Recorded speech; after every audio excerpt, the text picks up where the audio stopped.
Hello friends, welcome to Lavanya Haris kitchen. இன்றைக்கி நம்ம கிச்சனில் சுட சுட பருப்பு உருண்டை குழம்பு ரெடி ஆகிட்டுருக்கு. இன்றைக்கி இந்த ரெசிபி தான் நம்ம இந்த வீடியோவில் பார்க்க போகிறோம். வாங்க வீடியோக்குள்ளே போகலாம். உருண்டை குழம்புக்கு தேவையான உருண்டை ரெடி பண்ணிடலாம். அதுக்கு நான் துவரம் பருப்பு 1 கப் ஊற வச்சுருக்கேன். 1 hour ஊற வச்சுருக்கேன் நான். இதில் நீங்கள் கடலை பருப்பும் சேர்த்து பண்ணிக்கலாம். நான் வெறும் துவரம் பருப்பு மட்டும் எடுத்திருக்கேன். தண்ணி சுத்தமாக சேர்க்கக்கூடாது. தண்ணி நல்லா வடிச்சிட்டு வெறும் பருப்பு மட்டும் எடுத்துக்கலாம். ஒரே ஒரு 3 மிளகாய் எடுத்திருக்கேன். சோம்பு ஒரு 1/2 டீஸ்பூன் அளவுக்கு எடுத்துக்கோங்க.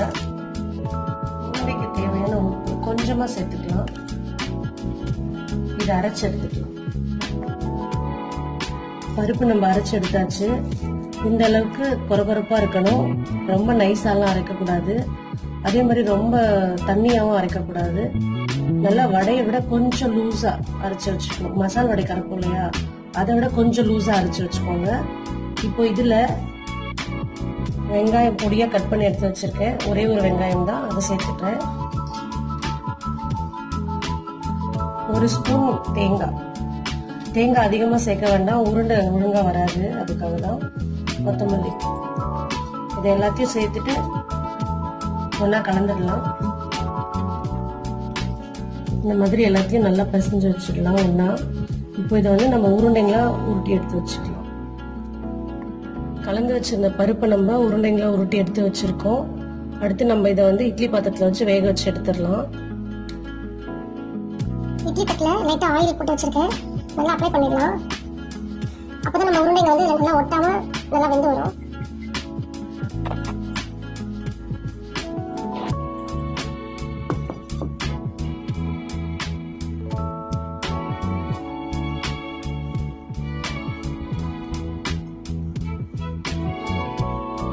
இட்லி பாத்திரத்தில் தண்ணி வச்சுட்டு இந்த அளவுக்கு கொஞ்சம் நல்லா ஆவி வந்ததுக்கு அப்புறம் நம்ம ரெடி பண்ணி வச்சிருக்க உருண்டைங்களை உள்ள வச்சுக்கலாம்.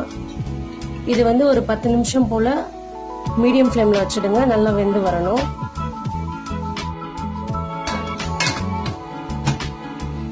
வெந்துட்டு இருக்கு. அதுக்குள்ள நம்ம என்ன பண்ணலாம் அப்படின்னா, புளி லெமன் சைஸ் அளவுக்கு எடுத்து கரைச்சி எடுத்து வச்சிருக்கேன்.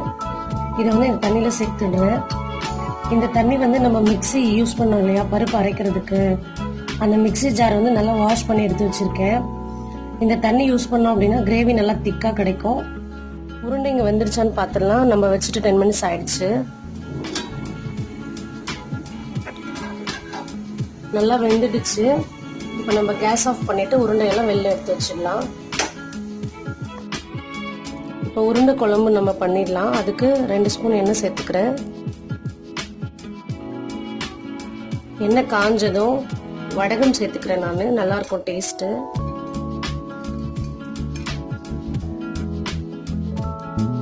வடகம் பொரிஞ்சதும் ஆனியன் சேர்த்துக்கிறேன். 2 மீடியம் சைஸ் ஆனியன் பொடிசா கட் பண்ணி எடுத்து வச்சிருக்கேன்.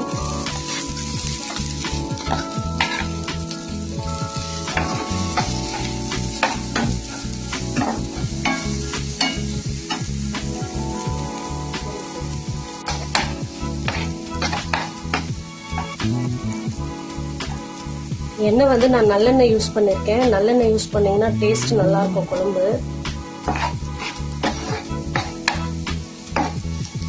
வெங்காயம் நல்லா வதங்கி வரணும். வதங்கட்டும்.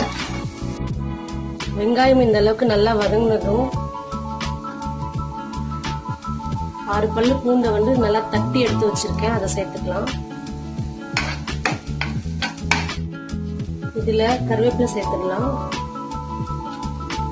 கூடவே ஒரு சின்ன தக்காளி எதுக்காக நம்ம கம்மியா சேர்க்கிறோம்னா, நம்ம புளி தண்ணியும் கரைச்சி ஊத்த போறோம். அதுலயும் புளிப்பு இருக்கு. ஸோ சின்னதா சேர்த்துக்கலாம். அதையும் நல்லா பொடிசா தான் கட் பண்ணி வச்சிருக்கேன்.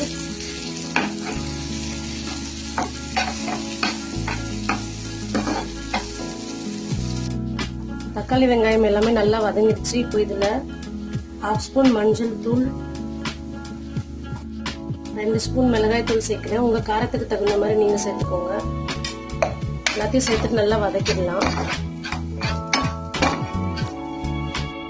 மஞ்சள் தூள் மிளகாய் தூளோட பச்சை ஸ்மெல் போனதுக்கு அப்புறம் நம்ம மிக்ஸி ஜார் கழுவி விட்டு அதுல புளி தண்ணி ஆட் பண்ணி வச்சிருந்தோம். அந்த தண்ணியை சேர்த்துக்கலாம்.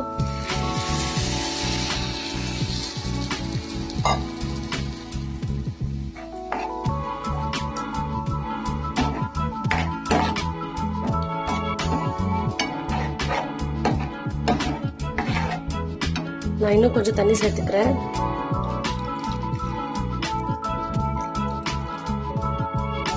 இந்த குழம்புக்கு தேவையான உப்பு சேர்த்துக்கலாம். நம்ம ஆல்ரெடி பருப்பு உருண்டையில் உருண்டைக்கு மட்டும் சேர்த்துருக்கோம். ஸோ குழம்புக்கு சேர்த்துக்கலாம். நல்லா கொதிச்சு வரட்டும். குழம்பு நல்லா கொதிச்சு திக்கா வந்திருக்கு. இப்போ நம்ம இதுல ரெடி பண்ணி வச்சிருக்க உருண்டையை சேர்த்துக்கலாம்.